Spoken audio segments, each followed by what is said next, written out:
Καλώς ορίσατε σε ακόμα ένα podcast Υγεία, Μύθος και Αλήθειες. Και μαζί μου σήμερα έχω τον γιατρό νεόφυτο Μιχαήλ, ο οποίος είναι οφθαλμίατρος, προσπαθεί να γίνει οφθαλμίατρος. Ναι. Και να πω ότι έφεραμε σε γιατί είσαι όμορφος κάρχας. Να είσαι καλά. Το ίδιο ισχύει εσένα. Είδες έκανα στο κομπλιμέντο σου. Εντάξει, κάνω πλάκα. Έφερα σε καταρχάς γιατί σε θαυμάζω, γιατί αρέσκει μου πάρα πολλά η προσωπικότητά σου και πιστεύω ότι να έχουμε μια πολύ ωραία συζήτηση. Εννοείται, γιατί όχι. Και πριν να προχωρήσουμε στη συζήτησή μας, γιατί ξέρω ότι με τον γιατρό νεόφυτο θα είναι πολλά μακριά και πολλά βαθιά η συζήτηση, θέλω να πω ότι χορηγός της εκπομπής μας είναι η βιταμίνη Megavit, η οποία είναι βιταμίνη D, 3.000 και 25.000. Θέλω να μου πεις, γιατρέ, πρέπει να παίρνουμε βιταμίνη D? Κάποια άτομα σίγουρα πρέπει να παίρνουν βιταμίνη D. Mm-hmm. Παρόλο το ότι ζούμε σε μια περιοχή με ηλιοφάνεια σχεδόν ολόχρονα, αν πάει κάποιος από εμάς να κάνει ανάλυση της βιταμίνης D στο αίμα, πολύ πιθανόν να έχει χαμηλά επίπεδα. Ναι. Τούτον, να μου πεις γιατί, αφού είμαστε μέσα. Ναι, είμαστε μέσα στη Μεσόγειο, έχουμε τόσο ήλιο. Κατά ακρίβεια, αν έπρεπε οι Γερμανοί, ξέρω εγώ, οι σκανδιναβικές χώρες να έχουν πρόβλημα με τη βιταμίνη. Φαντάζομαι πρέπει να έχουν τσοζίνη. Έχουν για διαφορετικό λόγο από ό,τι έχουμε εμείς. Εμείς έχουμε υποβιταμίνωση μερικές φορές της βιταμίνης D λόγω του ότι δεν βγαίνουμε στον ήλιο. Λόγω του σύγχρονου τρόπου ζωής μας πλέον, ο άνθρωπος στα γραφεία του έχει ελεύθερες ώρες να βγει έξω λόγω των πολλών ασχολιών του. Η αλλαγή της διατροφής μας, που μεσογειακή είναι κάτι να τρώμε κονσερβοποιημένα ή ξέρω εγώ processed food, τα οποία δεν έχουν βιταμίνη D μέσα, junk food. Εκτός τούτου, εμείς για να προσλάβουμε βιταμίνη D, την ενεργή μορφή της βιταμίνη D και να αυξηθεί στο πλάσμα του αίματος μας, πρέπει να εκτεθούν περισσότερη ώρα στον ήλιο παρά ένας κέντρο Ευρωπαίος και Βόρειο Ευρωπαίος. Ναι. Γιατί όταν είσαι πιο μελαμψός, και το ισχύει περισσότερο για τους μελαχρινούς ανθρώπους, τους μαύρους, ας το πούμε. Που προέρχονται από τις αφρικανικές χώρες. Τις αφρικανικές χώρες, ναι. Λόγω του ότι έχουν πολύ μελανίνη στο δέρμα τους, κάνουν scattering το ultraviolet ακτινοβολία. Άρα οι μελαμψοί άνθρωποι που προέρχονται από τις χώρες έχουν πιο λίγη βιταμίνη D. Προσλαμβάνουν ή δεν προσλαμβάνουν βασικά? Δημιουργείται πιο λίγη βιταμίνη D στο δέρμα τους, ναι. Ενώ ένας Βορειοευρωπαίος, ας πούμε, λευκόχρωμος άνθρωπος, πολύ λίγη ώρα χρειάζεται στον ήλιο για να παράξει τη βιταμίνη που χρειάζεται. Άρα, εγώ που είμαι μελαχρινή, πρέπει να είμαι πιο πολύ ώρα εκτεθειμένη στον ήλιο. Ναι. Για να... Πρέπει να είσαι λίγο περισσότερη ώρα στον ήλιο εκτεθειμένη για να πιάσει την απαραίτητη συγκέντρωση της βιταμίνης που χρειάζεται. Το οποίο μπορεί να κάνει ζημιά. Βάσει βάθος χρόνου. Εννοείται, γι' αυτό πρέπει σίγουρα όταν εκτεθέσαι στον ήλιο να βάλεις προστασία αντιλιακών. Βάζω προστασία, παίρνω βιταμίνη D. Παίρνεις, όχι τόση φυσικά, αλλά σίγουρα παίρνεις. Ναι. Αφορορούχα. Μπορείς όμως να εκτίθεσαι για λίγη ώρα χωρίς την προστασία από τον ήλιο και μετά πρέπει να βάλεις προστασία σίγουρα. Ναι. Κατάλαβα. Νομίζω έδωσες μας ακριβά, έδωσες μας έτσι με ακρίβεια να καταλάβουμε. Το άλλο που θέλω να σε ρωτήσω, γιατρέ, πάμε λίγο σε σένα. Πάμε σε σένα. Πάμε σε σένα, αφού σε κάλεσα και ήρθες, πρέπει να μιλήσουμε και για σένα. Πάμε σε μένα, ναι. Δεν μιλούμε μόνο για βιταμίνη D. Καταρχάς, θέλω να μου πεις, ξεκίνησες από την Πράγα, σωστά? Ναι, τέλειωσα τις σπουδές στο Λύκειο στην Κύπρο. Στη Λεμεσό, γιατί είμαστε και Λεμεσανοί, τώρα να το πούμε. Είμαστε Λεμεσανοί. Να θυμίσουμε την πόλη μας. Εννοείται. Ναι. Τέλειωσες στο Λύκειο, πήγες στρατών, πήγες στην Πράγα για σπουδές. Πήγα στην Πράγα για σπουδές, έκανα την ιατρική στην Πράγα, στα Τσέχικα, μετά ήρθα πίσω. Στα Τσέχικα, ξέρεις, μιλάς και Τσέχικα? Μιλώ, καταλαβαίνω, έχει πολλά χρόνια να μιλήσω φυσικά, αλλά πιστεύω ότι αν πάω λίγο καιρό στην Πράγα να μου έρθει ξανά να τα καταφέρω. Ναι, και μετά γιατί το βιογραφικό σου σε μπερδέψε με, θυκεύασα το και μπερδεύτηκα λίγο. Ναι, είμαι λίγο, ας το πούμε, ανήσυχος. Ναι, ανήσυχο πνεύμα, και εγώ έτσι είμαι, οπότε μπορώ να σε καταλάβω επακριβώς. Αν και ο τελευταίο καιρό άρχισα και κατασταλάζω, αλλά ποτέ δεν φεύγει το πράγμα. Μετά τα 40-50 να κατασταλάξουμε δηλαδή. Ας ελπίσουμε. Τι το ζώθιο, τα άστρα.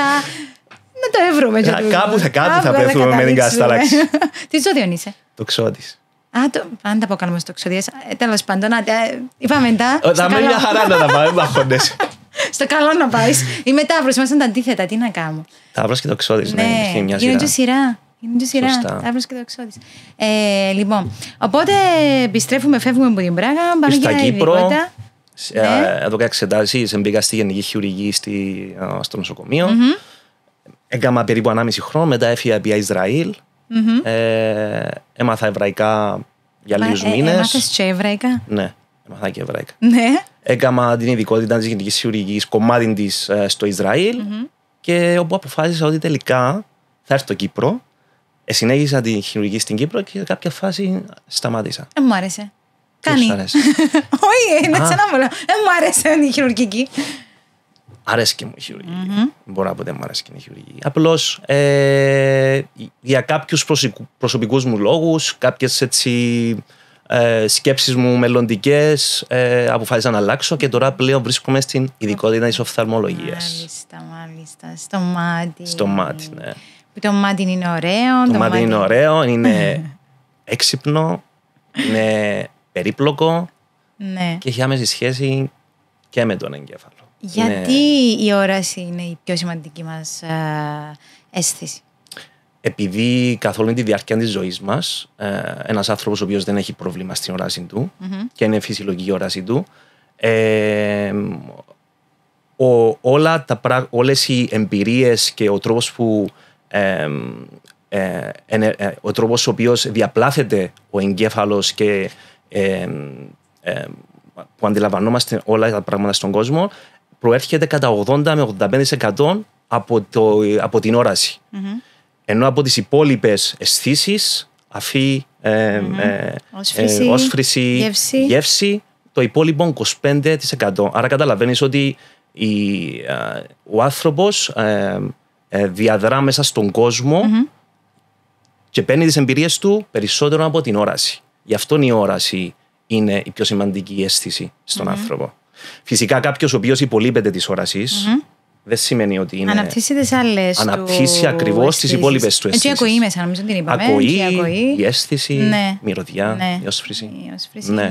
Έκαμε στον έξαλλον το φαίνεται Μαυρίδη, θέλω να σου πω, με την δήλωση που έκαμες, γιατί είσαι ευκή σε ένα podcast του Τζέλιαν ότι μα γιατί μένετε πάνω σε αυτή την αίσθηση, ρε παιδιά, της όρασης και βλέπετε πρέπει να δείτε κάποιον κούκλο, λέει, για να σας αρέσει και να αναπτύσσετε τις άλλες σας τις αισθήσεις, όπως την ακοή, ξέρω εγώ, τη γεύση. Μύριστον, λέει, πιάστον. Κοίταξε, και η μυρωδία είναι πολύ σημαντική. Δηλαδή, σου φέρνει εμπειρίες του παρελθόντος. Ναι, εννοείται. Σου τύχει μια φορά να μυριστείς κάτι και να πεις, να σου έρθει μια εικόνα στο μυαλό που τα παγιά. Δεν τύχε μου εμένα πάντως. Ναι, με αρώματα, με κολόνιες. Δηλαδή, κάποιος να φορεί μια κολόνια που μου θυμίζει κάτι άλλον, και να με θέλω να συνδεθώ επειδή μυρίζει και το αρώμα. Θα σου δώσω ένα παράδειγμα. Ας πούμε, προσωπικά, εγώ όποτε μυρίζομαι, ας πούμε, μπύρα, η ζυθοποιείο, η μυρωδία που έρχεται από το ζυθοποιείο, έρχεται μου πάντα η σκηνή που περπατώ έξω από ένα ζυθοποιείο στην Πράγα, που κατασκευάζω την μπύρα, την Pilsen, και σκέφτομαι, έρχονται μου όλα τα συναισθήματα τα οποία είχα τότε σαν φοιτητής στην Πράγα. Καλό είναι ή κακό? Είναι και καλό και κακό. Ανάλογα στις μέρες που περνούσα έξω από το... Ακριβώς. Ανάλογα αν επέρασα το μάθημα. Αν το επέρασα, δεν το επέρασα, είχα εξεταστική. Αλλά για να πάρθουμε πίσω στην όραση, σκέψω ότι ο εγκέφαλος, η όραση έχει να κάνει συνέχεια, κάθε λεπτό που περνά, κάθε δευτερόλεπτο, έχει connectivity στον εγκέφαλο, λειτουργεί και ανιούλων το ρέο του εγκεφάλου στο 50% κάθε στιγμή που περνά. Δηλαδή, ό,τι κάνεις χρειάζεσαι την όραση, η οποία όραση επιδρά πάνω στον εγκέφαλο και βάσει το information της πληροφορίας της οποίας παίρνεις, διαδράς μέσα στον κόσμο σου, μέσα στον χρόνο. Άρα, ό,τι βλέπω είναι πολύ σημαντικό και ό,τι δεν βλέπω. Και ό,τι δεν βλέπεις, γιατί δεν βλέπουμε ένα μεγάλο σπέκτρο της ηλεκτρομαγνητικής ενέργειας. Ναι. Το πιο μεγάλο σπέκτρο δεν το βλέπουμε. Ναι. Όντως? Όντως, ναι. τα χρώματα που βλέπουμε, ενώ όντως και να βλέπουμε. Είναι εκείνα που βλέπουμε, αν και αν ακούσεις άλλους επιστήμονες που μιλούσαν για τα χρώματα, λέσουν ότι τα χρώματα δεν υπάρχουν στην πραγματικότητα. Τα χρώματα είναι ένα δημιούργημα του εγκεφάλου. Αν δεν υπήρχε ένα συγκεκριμένο κέντρο του εγκεφάλου μας, το οποίο να επεξεργάζεται το σήμα που παίρνει από τους φωτοϊποδοχείς στην αμφιβληστροειδή, δεν θα μπορείς να αντιληφθείς χρώματα. Όντως. Ναι, σίγουρα. Έχει πολλές φορές, ας πούμε, που είμαστε με φίλους μας, ειδικά στο γυμναστήριο συμβαίνει, δεν ξέρω γιατί, τυχαίνει για με. Μπορώ να φορώ εγώ κάτι κόκκινο και λέω, εν κόκκινο. Λέει μου άλλος, όχι, είναι πορτοκαλί. Και ο άλλος έρχεται, ρε, το βλέπεις, εν κόκκινο. Ναι. Έρχεται άλλος, εν φούξια. Παιδιά, εν κόκκινο. Υπάρχει διαφοροποίηση στο τρόπο που αντιλαμβανόμαστε στα χρώματα στον πληθυσμό. Υπάρχει. Άρα από άνθρωπο σε άνθρωπο μπορεί να το βλέπει. Μπορεί να διαφέρει, ναι. Λίγο διαφορετικό το χρώμα. Μπορεί να βλέπει λίγο διαφορετικό. Υπάρχει για έναν 8% των ανδρών, τα οποία δεν αντιλαμβάνονται όλα τα χρώματα. Πάλι οι άντρες υπερτερούν. Υπερτερούν με τον κακό τρόπο. Συγγνώμη, ναι, όχι υπερτερούν. Υπερτερούν με τον κακό τρόπο, ναι. Ενώ αντιθέτως οι γυναίκες, μόνο ένα 0,5% των γυναικών δεν μπορεί να αντιληφθεί όλα τα χρώματα. Άρα ο γυναικείος εγκέφαλος είναι πιο ανεπτυγμένος. Έχει να κάνει με τα γονίδια. Έχει να κάνει με τον τρόπο μεταφοράς, μετάδοσης των γονιδίων από τους γονείς στα παιδιά. Είχα μια άλλη απορία βασικά που ήταν λίγο κάτι σκέψεις που κάνω μερικές φορές και λέω τώρα πώς το σκεφτήκες αλλά να τη ρωτήσω. Πολλές φορές λέμε τούτος είναι όμορφος, τούτη είναι όμορφη. Ποιος κρίνει την ομορφιά, ποιος το καθορίζει και γιατί είναι κάτι όμορφο που είναι ισομετρικό, ας πούμε, και γιατί να μην είναι κάτι όμορφο που ένας παχουλός άνθρωπος ή με αναλογίες που δεν είναι ισομετρικές. Γιατί να μην είναι εκείνον το όμορφο και έναν το άλλον το όμορφο. Ναι, καλή φιλοσοφική ερώτηση. Φιλοσοφική ερώτηση, αλλά... αλλά μπορεί να μην είναι και τόσο φυσιολογική στο τέλος της ημέρας. Μπορεί να... μπορώ να σου το αποδώσω με evidence στη βιβλιογραφία του που να σου πω. Προσωπική μου άποψη. Εντάξει. Νομίζω ότι κάποιο aspect της ερώτησης οφείλονται στον τρόπο που λειτουργεί ο εγκέφαλος μας, δηλαδή του development, της εξέλιξης με τον οποίο δημιουργήθηκε ο εγκέφαλος μας και στο ότι η φύση βοηθά στο να περάσει στις επόμενες γενναίες το όμορφο, εκείνο το οποίο μπορεί να είναι πιο ανθεκτικό, πιο ελκυστικό. Γιατί σκέφτομαι ότι στο ζωικό βασίλειο, όσο πιο όμορφο και attractive, ελκυστικό είναι ένα ζώο, έχει περισσότερες πιθανότητες στο να ζευγαρώσει και να γονιμοποιηθεί με ένα... Σωστά, ναι, σωστά. Ναι. Άρα τούτο ισχύει στον άνθρωπο στο τέλος. Είναι natural selection. Είναι ο τρόπος με τον οποίο η φύση επιλέγει στο να δώσει έμφαση στο ωραίο και να το εξελίξει και να το μεταδώσει στις επόμενες γενναίες, νομίζω. Ξέρω δύο περιστατικά φίλων μου, συγκεκριμένα μιας φίλης μου και ενός φίλου μου, που μετά από έντονο στρες, η μια κοπέλα είχε εξετάσεις, αν δεν κάνω λάθος. Ναι. Κλασικό παράδειγμα, οι εξετάσεις. Ναι, με πάρα πολύ στρες. Συγκεκριμένα νομίζω σπουδάζει φυσική, πάρα πολλά. Τέλος πάντων, έκαμε ένα μεταπτυχιακό, κάτι ήταν. Και τυφλώθηκε. Και δεν υπήρχαν. Δεν ήταν. Πώς να το πω, ιατρικός ο λόγος, βιολογικός ο ρόλος που το Ανατομικός. Ήταν λειτουργικός. Ονομάζεται λειτουργική απώλεια όρασης. Παροδική απώλεια όρασης. Δεν μπορείς να πεις ότι είναι τύφλωση, γιατί η τύφλωση, ας πούμε, παραπέμπει στο ότι χάνεις την όραση τελείως. Ναι, όντως υπάρχει το πράγμα. Δηλαδή, όταν κάποιος βρίσκεται σε κάποια περίοδο υπερβολικού άγχους στη ζωή του, μπορεί να συμβεί τούτο. Μπορεί να βλέπει, αλλά ο εγκέφαλος του να μην μπορεί να το αντιληφθεί. Δεν έχει να κάνει με το μάτι. Με το μάτι λειτουργά φυσιολογικότατα, απλώς ο ίδιος ο εγκέφαλος, λόγω ότι μπλοκάρει, δεν αφήνει την επεξεργασία της πληροφορίας να προχωρήσει στα ανώτερα κέντρα του εγκεφάλου.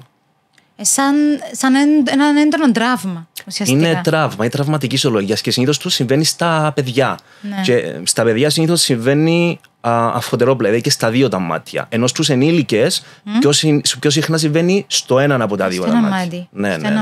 Έτυχε μου και στην ειδικότητα της οφθαλμολογίας να δω περιστατικών, καλέσαμε από τα επίγοντα και όντως ήταν έναν αγόρι 14-15 ετών, το οποίο είχε αρκετό στρες από το διάβασμα, από το σχολείο και τη μια έλεγε ότι έβλεπε, την άλλη έβλεπε ότι δεν βλέπει και μετά που έκανα όλες τις απαραίτητες εξετάσεις είδα ότι τελικά εκείνο που έφτανε ήταν το στρες του παιδιού. Οπότε συμβουλεύουμε να πάρει time, ένα break, ένα διάλειμμα από το σχολείο, από την κατάσταση που προκαλεί το στρες, να χαλαρώσει ο οργανισμός και θα ξαναεπανέλθει. Ή μετά από ένα ατύχημα, έτυχε ας πούμε με τον άλλο μας το φίλο να ήταν από ένα ατύχημα, δηλαδή σοκ που έπαθε και μετά δεν έβλεπε πλέον. Δεν έβλεπε για ένα χρονικό διάστημα. Μετά ξαναεπανήλθε όμως η όραση. Εκτός και αν είχε τραυματισμό σε κάποια κέντρα του εγκεφάλου. Και αν μπορεί να μόνιμη η ανικανότητα να αντιληφθεί ο άνθρωπος τσίνα που βλέπει. Γιατί πιστεύεις αυξήθηκε το στρες στη δική μας γενιά? Νομίζω λόγω της ζωής που ζούμε στην καθημερινότητα. Ο καθένας μας προσπαθεί να πετύχει κάποια πράγματα τα οποία αναπόφευκτα τα βλέπει που τα πρότυπα στις τηλεοράσεις, στα μίντια. Οπότε ο καθένας προσπαθεί να φτάσει κάπου συγκεκριμένα. Ναι. Οπότε τούτον κάνει τον άνθρωπο συνέχεια να βρίσκεται σε μια εγρήγορση. Ενώ παλιά ο άνθρωπος δεν είχε πολλά πράγματα να πετύχει. Έβλεπε το γείτονα του βασικά, ότι έκαναν ο γείτονας τώρα ήταν πιο μικρή. Την οτροφία, η γεωργία έξω, ήταν πιο οικογενειακές οι καταστάσεις πλέον. Πιστεύω φταίει και το ότι ο άνθρωπος πλέον έχει μια έτσι πορεία μόνος του. Δεν παίρνει πολλούς μαζί του. Όσο περνά ο καιρός βλέπουμε ότι ο άνθρωπος απομονώνεται.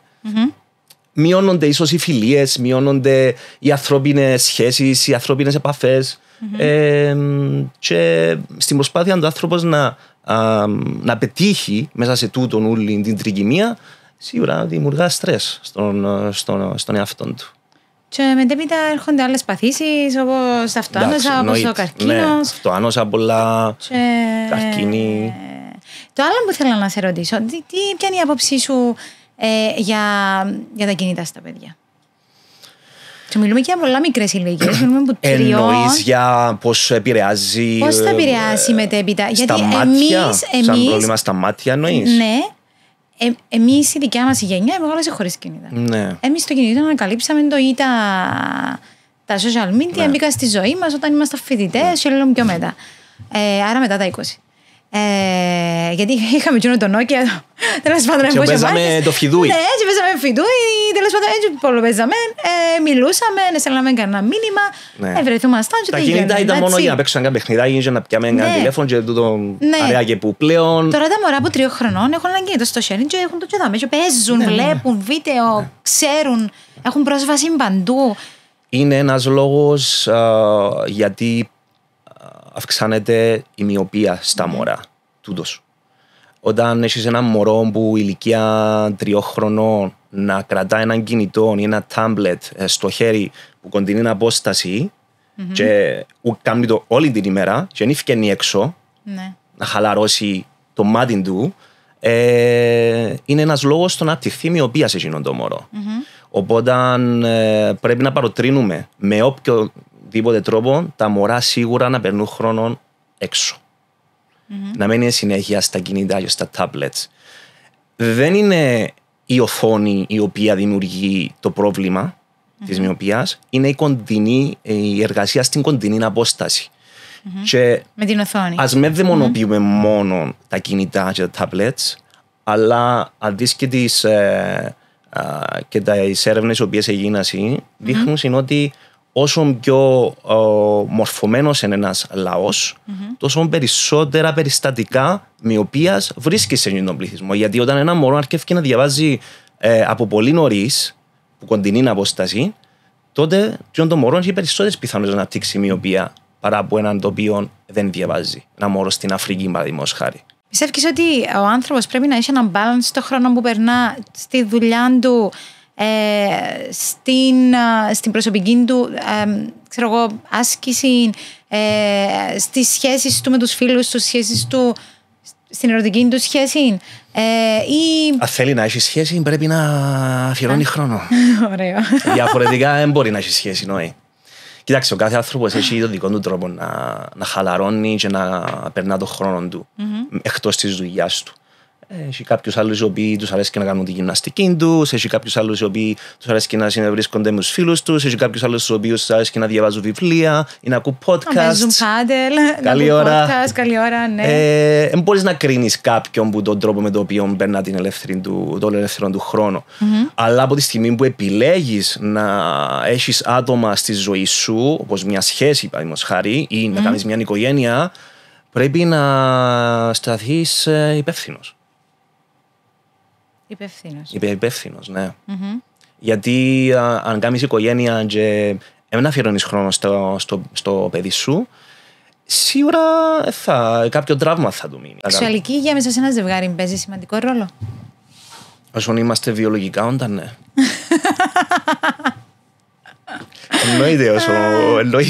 Εννοείται. Η τρυφερότητα η τρυφερότητα και όσο είμαστε βιολογικά όντα, ναι. Γιατί και το σεξ και η τρυφερότητα, η επικοινωνία κρίνει σου ορμόνες στον οργανισμό σου, σωστά. Σωστά, εσύ να μας το απαντήσεις. Σερετονίνη. Σίγουρα ανεβαίνει η σερετονίνη. Είναι η ορμόνη της ευτυχίας που σε κρατά σε ένα maintenance της διάθεσής σου, πολύ σημαντική. Η τρυφερότητα, οξυτοκίνη, η οποία μπαλανσάρει έναν άνθρωπο. Βλέπεις άτομα τα οποία αρχίζουν και έχουν σχέση και κάνουν και οικογένεια, κατασταλάζουν που λέμε, αλλάζουν που τη γίνω στον ουρανό. Σίγουρα όταν μόλις κάνεις σχέση είσαι πολλά χαρούμενος. Ενώ μόλις ερωτευτείς. Η ντοπαμίνη βασικά κάνεις την πετάς στα σύννεφα. Instant happiness. Ναι, μπράβο. Αλλά το μετά, τώρα για το γάμο που μίλησες, στο γάμο πρέπει να υπάρχει μια ισορροπία. Πρέπει να υπάρχει μια ισορροπία. Σίγουρα πρέπει να υπάρχει και η ντοπαμίνη, που μπορεί να προσφέρει το σεξ, τα activities, τα οποία κάνεις με τον σύντροφο σου, η σερετονίνη, η οποία κρατάσαι σταθερό σε έναν χαρούμενο επίπεδο, και η οξυτοκίνη, η οποία προσφέρει την τρυφερότητα. Μάλιστα. Να υπάρχουν τα τρία, πιστεύεις, για να μπορεί να υπάρξει και μια σχέση και να προχωρήσεις και στο γάμο. Ακριβώς. Που να προχωρήσεις και εσύ σε λίγο καιρό. Θα προχωρήσω και εγώ σε λίγο καιρό, ναι. Που μου είπες, θα πάρω και εγώ, θα κάνω και εγώ αυτό το βήμα. Να μου είπες, όταν σε ρώτησα, έχεις, λέω, εντάξει, ξέρω τέλος πάντων, ότι έχεις κοπέλα τέλος πάντων να παντρευτείς. Δεν έχω μια γυναίκα και ένα σκύλο, πώς μου το είπες. Όχι σκύλο, γατάκι. Γατάκι. Έχω μια γυναίκα και ένα γάτο. Ένα γατούλι. Μάλιστα. Ναι. Που ακόμα και γίνος ο γάτος εκκρίνει σου την ορμόνη της οξυτοκίνης που είπαμε πριν. Όντως. Ναι. Δεν ξέρω, εγώ φοβάμαι τους κάτσους, προτιμώ τους σκύλους. Νιώθω ότι μια απειλή που τον κάτσο. Μπορεί να είναι ιδέα μου. Εντάξει, ίσως επειδή είναι συνήθισες. Είναι συνήθισα να έχω γάτους. Ναι, μπορεί. Ο σκύλος τι... Η ορμόνη εκκρίνει. Ναι, τι ορμόνη, εκκρίνει την ίδια. Εκκρίνει την ίδια, ναι. Τι έγινε σαν η αυτοπραγμάτωση. Η αυτοπραγμάτωση. Ναι, η αυτοπραγμάτωση. Η ολοκλήρωση εννοείς του... Ναι, η αυτοπραγμάτωση κατά τον Μάσλο είναι το υπέρτατο σημείο της ολοκλήρωσης σου σαν άνθρωπος. Τι είναι για σένα να διαφωνήσω με τον Μάσλο, γιατί δεν υπάρχει υπέρτατο σημείο αυτοολοκλήρωσης. Δεν υπάρχει. Για μένα δεν υπάρχει υπέρτατο σημείο. Πάντα εξελίσσεσαι, πάντα αυτοολοκληρώνεσαι, πάντα ολοκληρώνεις τους άλλους γύρω σου και τόσο δεν σταματά ποτέ. Όσο μαθαίνεις, όσο ζεις πράγματα, δεν σταματά τούτο. Ωραία το που είπες. Οπότε δεν μπορώ να σου πω ότι υπάρχει για μένα ένα σημείο αυτοολοκλήρωσης. Όχι, δεν μπορώ να το πω για μένα τούτο. Η ισορροπία όμως εννοώ όλα τα πράγματα να κινούνται σε μια αποδοτικότητα, να το πούμε. Πρέπει να έχεις μια ισορροπία στη ζωή σου. Διαφορετικά δεν μπορείς να είσαι χαρούμενος στη ζωή σου. Άρα χαρά, μάλλον διάμας του τη ισορροπία. Ισορροπία. Όπως σου είπα πριν, η σερωτονίνη προσφέρει σου μια ισορροπία. Τι είναι χαρά για σένα? Χαρά για μένα είναι να μπορώ να ζω τις στιγμές τις οποίες νιώθω ότι εξελίσσομαι, μαθαίνω, προσφέρω και λαμβάνω. Τι είναι δυστυχία για σένα? Η στοιχεία είναι να δεν μπορείς να είσαι παραγωγικός στη ζωή σου, νομίζω. Για μένα τούτο είναι η δυστυχία. Για πραγία βασικά, το να είσαι... Ναι. Και φυσικά να μην έχεις άτομα γύρω σου που να σε νοιάζονται. Τούτο. Πολύ σημαντικό το μου είπες. Θέλω να μου πεις μια πολλά ευχάριστη ή έναν ευχάριστο γεγονός που συνέβη και στην πορεία σου της ιατρικής, που μπορεί να ήταν ένα περιστατικό που έγινε, που σου έδωσε τεράστια χαρά. Εντάξει, και από την εμπειρία μου που είχα στη γενική χειρουργική, αλλά και από την οφθαλμολογία, διάφορα συμβάντα συνέβηκαν που να πάρεις τη χαρά να νιώσεις ότι σαν γιατρός προσφέρεις. Σκέφτουν να έρχεται ένας ασθενής, να μην μπορεί να λειτουργήσει προς τα πρόθυρα του θανάτου και να μπορείς εσύ ο ίδιος να του προσφέρεις τη ζωή. Δηλαδή, πολλά περιστατικά, ενώ και στη γενική χειρουργική, αλλά και στην οφθαλμολογία που έρχεται με πόνο στο μάτι, δεν βλέπει, φοβάται ότι δεν μπορεί να με ξαναδεί ποτέ και καθησυχάζεις το. Ο καθησυχασμός είναι το α και το ω, και η επικοινωνία του ασθενή του γιατρού με τον ασθενή είναι το α και ω. Είναι δια πολύ περισσότερη δύναμη στον ασθενή παρά από ότι να δώσει αυτή καθ' αυτή θεραπεία. Νομίζω ότι τύχε σε όλους μας να έχουμε κάτι, εμένα προσωπικά τύχε μου, να έχω κάτι να σφαδάζω από τους πόνους, να σφαδάζω και μόλις πάω στο γιατρό, δεν είναι όλοι οι γιατροί έτσι. Δεν είναι όλοι οι γιατροί που εννοείται ότι... Δυστυχώς. Αλλά μάλλον ο καλός γιατρός σε κάνει να νιώθεις την ασφάλεια η οποία σε καθησυχάζει και ίσως ένα μέρος του άγχους που έχεις να σου μεγεθύνει το πρόβλημα σου την ώρα και γι' αυτό νομίζω ότι μόλις πάει. Σκέφτομαι να πάει σε έναν γιατρό και για που θέλεις να ακούσεις κάτι παρηγορητικό, καταπραγητικό, να σου προκαλέσει ένα στρες που να πεις καλύτερα να μην έρχομαι στον γιατρό. Οπότε ο γιατρός πρέπει να έχει την ενσυνείδηση, πιστεύω πάνω απ' όλα. Πολλά σημαντικό για... Την ενσυνείδηση. Η ενσυνείδηση. Το να μπορεί να καταλαβαίνει και να επικοινωνά μαζί με τον ασθενή όπως πρέπει να επικοινωνήσει. Όπως είναι καλό για τον ασθενή.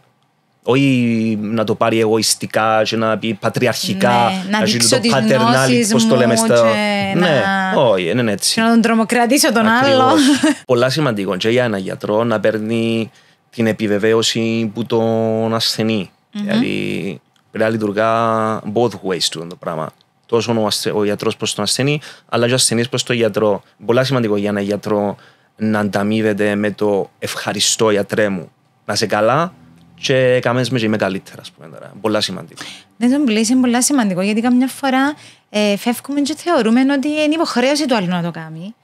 Και δεν του δίνουμε το feedback. Ότι... Αν του δώσεις το feedback, θα τον κάνεις καλύτερο γιατρό. Να τον κάνεις καλύτερο γιατρό. Ναι. Γιατί έγινες γιατρός? Καταρχάς, πότε τα αποφάσισες? Κοίταξε, εγώ δεν αποφάσισα να πω ιατρική όπως κάποια άλλα άτομα από το σχολείο που ήταν το όνειρό τους να γίνουν γιατροί. Δεν ήταν έτσι. Εξελίχθηκε στην πορεία του το πράγμα. Και επηρεάστηκα ίσως που το συγκάτοικο μου. Γιατί πριν να πάω στη Τσεχία είχα πάει και στο Ηράκλειο εγώ. Πολύ πράγμα. Για εφαρμοσμένα μαθηματικά, αλλά τελικά εγκατέλειψα το ΕΦΙΑ. Ήρθα στα Κύπρο, δεν ήξερα τι να κάνω. Εγώ δεν πάω γιατρός. Ήταν μια τυχαία επιλογή. Κοίταξε, ήμουν πάντα πολλά καλό στη βιολογία, αρέσει και μου πάντα η πληροφόρηση για τον οργανισμό, για την εξέλιξη της ζωής. Οπότε γι' αυτό εγκατέλειξα νομίζω να πάω ιατρική, γιατί δεν είχα καθόλου ιδέα για το τι είναι να κάνω στην πορεία της ζωής μου. Στη διάρκεια που δουλεύεις στο νοσοκομείο, στο νοσοκομείο, Έγινε κάποιο αστείο σύμπαν που μπορείτε να μας το πείτε? Αστεία συμβάντα γίνονται συνέχεια, γιατί ξέρεις, εμείς σαν οφθαλμίατροι ασχολούμαστε με τις τρίτες ηλικίες. Αρκετά. Οι τρίτες ηλικίες, οι πιο μεγάλοι άνθρωποι, είναι σαν τα μωρά. Είναι πραγματικά όπως τα μωρά. Βασικά, πραγματικά, όπως γελάς με τα μωρά και μεταχειρίζεσαι τα με την τρυφερότητα και ακριβώς το ίδιο και στα άτομα της τρίτης ηλικίας. Οπότε γελούμε καθημερινά. Μπορεί ο άλλος να με ακούει καλά, να σου λέει άλλα τ' άλλο. Μπορεί να του λέει πιένε ποτσί, να πιένει ποδά. Υπάρχουν διάφορα τραγελαφικά. Να σε ρωτήσω κάτι άλλο, γιατρέ. Έμαθα ότι η μοιοπία ή μοιοπία? Μοιοπία είναι το σωστό. Έτσι είναι ο επιστημονικός της όρος. Ναι. Θα είναι επιδημία σε λίγα χρόνια? Η μοιοπία είναι επιδημία. Είναι επιδημία, ναι. Είναι επιδημία, γιατί τα δεδομένα λέμε ότι μέχρι το 2000 28% του πληθυσμού είχε μοιοπία. Το φτιάχνει περίπου 2 δισεκατομμύρια ανθρώποι στον κόσμο. Μέχρι το 2050 στατιστικά δείχνουν ότι το 50% του πληθυσμού θα έχει μοιοπία. Περίπου 4,3 δισεκατομμύρια ανθρώπων. Και το τραγικό είναι ότι αυξάνονται και τα περιστατικά υψηλής μοιοπίας, που για παίρνουμε σε κάποιες καταστάσεις παθολογικές. Εν δυνάμει παθολογικές. Γιατί κάποιος ο οποίος έχει υψηλή μοιοπία μπορεί να δημιουργηθούν διάφορες επιπλογές στο μάτι. Κατάλαβα. Σε αυτό το σημείο να πω ότι όταν ήμουν μικρή ήθελα να έχω μοιοπία. Και πήγαινα, έλα της μάμας μου ότι δεν βλέπω. Θέλεις να βάλεις γυαλιά? Ήθελα να βάλω γυαλιά. Όλοι μας νομίζω πέρασαμε πολύ. Γιατί είχα οι υπόλοιποι γυαλιά, που ξέρεις κάποιοι συμμαθητές που φορούσα γυαλιά. Και ήθελα κι εγώ, σου είχε καλά. Και βλέπεις τους έτσι λίγο πιο. Ναι, ήθελα κι εγώ να βάλω γυαλιά, ναι. Κυριλέ. Ήταν της μόδας. Και έλα της μάμας μου είχε δεν βλέπω, έπαιρνε με η μάμα μου στον καημένο τον οφθαλμίατρο, ο οποίος με έβλεπε κάθε χρόνο σχεδόν, αναγκαστικά, γιατί έλεγε της μάμας μου ότι δεν βλέπω καλά, πήγαινα προσπαθούσα να κάνω ότι δεν βλέπω, καταλάβαινε ότι έβλεπα. Ναι, εντάξει, δεν πειράζει, ήθελες το έτσι. Και στο τέλος δεν έβαλα γιαγιά, έβαλα σιδεράκια όμως, εντάξει. Κοινόν όμως δεν ήταν. Ήταν ευχαριστώ. Ήταν ευχαριστώ. Ήταν επίπονο. Ναι, ήταν επίπονο. Έβαλες και εσύ? Σιδεράκια, ευτυχώς. Είχα καλά δόντια, ευτυχώς. Ήταν καλά. Εμένα ήταν καλά, αλλά είχα ένα πρόβλημα με ιχνάθωμο, οπότε έπρεπε να τα βάλω. Έχεις πριν το πρόσωπο να έρθω χειρούργο δαμένα. Ναι, και δεν το είπα ότι φορούσα σιδεράκια. Έλας πάντων, επόμενη φορά που να πάω. Θα το πεις. Να του τα πω όλα. Γιατί ο ουρανός είναι μπλε, γιατί τον θεωρούμε μπλε? Έρχεται σου έτσι. Φλασιά. Τον μπλε το background που έχουμε, όπως βλέπεις. Διάλεξα τον μπλε για σένα. Νομίζω κολακεύησε. Ευχαριστώ. Ναι. Γιατί μπλε. Κοίταξε, θέλει κάποια επεξήγηση τούτο. Θες να σου εξηγήσω? Να μου εξηγήσεις λοιπόν, σύντομα. Όταν κοιτάξεις τον ουρανό ευθεία προς τον ήλιο, σίγουρα δεν είναι μπλε. Δεν είναι μπλε. Όχι. Τον ουρανό μπλε βλέπουμε όταν κοιτάξουμε έτσι λίγο πιο διαγώνια έτσι, προς τον ορίζοντα. Τούτο έχει να κάνει σχέση με το πώς διαθλούνται, γίνονται scattering τα μήκη κύματος του μπλε χρώματος. Τα μήκη κύματος του μπλε χρώματος διαθλούνται από καταμόρια που υπάρχουν στην ατμόσφαιρα και γίνονται scattering, Bailey scattering ονομάζει η ορολογία, προς τον ορίζοντα, προς όλες τις κατευθύνσεις. Οπότε όταν εσύ κοιτάζεις προς την κατεύθυνση διαγώνια ή στον ορίζοντα, ο ουρανός χρωματίζεται με το χρώμα μπλε. Ενώ όταν κοιτάξεις κατακόρυφα πάνω, σίγουρα ο ουρανός είναι μπλε, όταν υπάρχει ηλιοφάνεια. Γιατί τα μήκη κύματος των υπόλοιπων χρωμάτων, του κίτρινου και το πιο έτσι ερυθρό χρωμάτων, κατεβαίνουν κατευθείαν προς εσένα. Και δεν κάνουν τη scattering στην ατμόσφαιρα. Ωραία τα χρώματα. Αλλά πρέπει να κλείσουμε. Να κλείσουμε. Αν και ήταν πολλά ωραία η συζήτησή μας. Ήταν ωραία η συζήτησή μας. Ήταν έτσι περιεκτική. Δεν συζητήσαμε μόνο για τα μάτια, συζητήσαμε για διάφορα aspects. Για όλη την υγεία. Ο άνθρωπος δεν είναι μόνο ένα πράγμα. Ξεκινάει από τα μάτια, αλλά πάμε.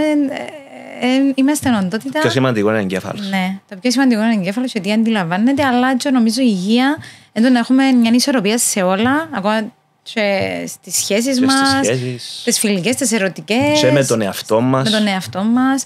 Οπότε η υγεία είναι πολλά πράγματα. Και γι' αυτό καταλήγουμε να συζητούμε πολλά πράγματα με τους γιατρούς. Και ναι, εγώ πιστεύω πραγματικά ότι η σχέση σου, η ερωτική που έχεις, σε επηρεάζει στην υγεία σου και στη ζωή σου. Υπάρχουν μελέτες για το ότι τα άτομα τα οποία ζουν μόνα τους πεθανίσκουν πιο γλυρά από τα άτομα τα οποία ζουν σε σχέση με κάποιον άλλο. Ναι. Δεν το ήξερα, έμαθα κάτι καινούριο. Και στα ποσοστά κατάθλιψης. Ναι. Είδες, άρα κάνετε σχέση, ερωτευτείτε, αγαπήστε. Είναι καλό για την υγεία σας. Είναι καλό για την υγεία σας. Το λένε και οι γιατροί. Να κλείσουμε, να σε ευχαριστήσω πάρα πολλά που είσαι μαζί μας. Το γιατρό νεοφυτών Μιχαήλ. Να ευχαριστήσουμε την Megavit, τη βιταμίνη D που μας έδωσε αυτή την ευκαιρία να είμαστε εδώ, και τη Surveal, την εταιρεία που την έχει. Και θα τα πούμε σε έναν επόμενο podcast ξανά. Φιλάκια.